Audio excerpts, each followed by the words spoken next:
వాళ్ళకి 11 వచ్చినాయి, ఒక 10 వచ్చినాయి అని. తమిళనాడులో డిఎంకేకి ఒకసారి 2 వచ్చినాయి. కానీ నెక్స్ట్ ఎన్నికల్లో దాదాపు డంకా బజాయించి అవతల ఏఐడిఎంకే కాబట్టి డిపాజిట్లు కోల్పోయినాయి. ముఖ్యంగా నెల్లూరు జిల్లాలో అన్ని సీట్లు కూడా మరోసారి 2019 లాగా వైఎస్ఆర్సీపీ కూడా కైవసం చేసుకుంటుందని చెప్పి తెలియజేసుకుంటూ, ఆయన చేస్తున్నది ఏంటంటే జగన్మోహన్ రెడ్డి గారు టెంకాయ కొట్టి స్టార్ట్ చేసి పూర్తయ్యే దశలో ఉంటే అవి ఓపెన్ చేసేసి అవి నేను చేశాను అని చెప్పుకొని ఘనత తప్ప. మెగా డిఎస్సీపై విచారణ జరిపించాలని మంత్రి నారా లోకేష్ రాజీనామా చేయాలని వైఎస్ఆర్ కాంగ్రెస్ పార్టీ 4 రోజుల నిరాహార దీక్షని కోవూరు నియోజకవర్గంలో ప్రారంభం చేశారు. ఈరోజు ఖచ్చితంగా కూడా ఏదైతే కేంద్ర విద్యాశాఖ మంత్రి రాజీనామా చేశాడో అదేవిధంగా కూడా లోకేష్ నైతిక బాధ్యత తీసుకొని ఈరోజు రాజీనామా చేయాల్సిన బాధ్యత ఈరోజు ఈ ప్రభుత్వం మీద ఉందని చెప్పి తెలియజేస్తా ఉన్నాం. ఈ ప్రభుత్వమే కొనసాగితే అందరికీ కూడా అన్యాయం జరుగుతుంది.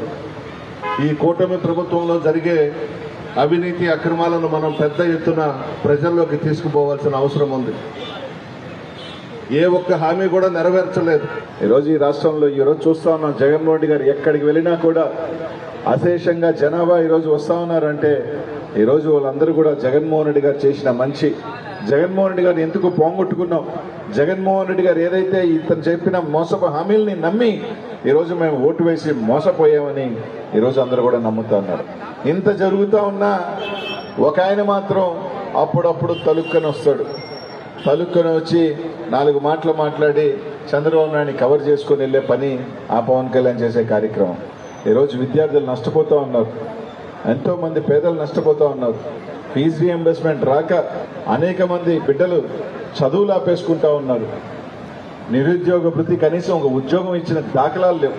ఆయన చేస్తున్నది ఏంటంటే జగన్మోహన్ రెడ్డి గారు టెంకాయ కొట్టి స్టార్ట్ చేసి పూర్తయ్యే దశలో ఉంటే అవి ఓపెన్ చేసేసి అవి నేను చేశాను అని చెప్పుకొని ఘనత తప్ప.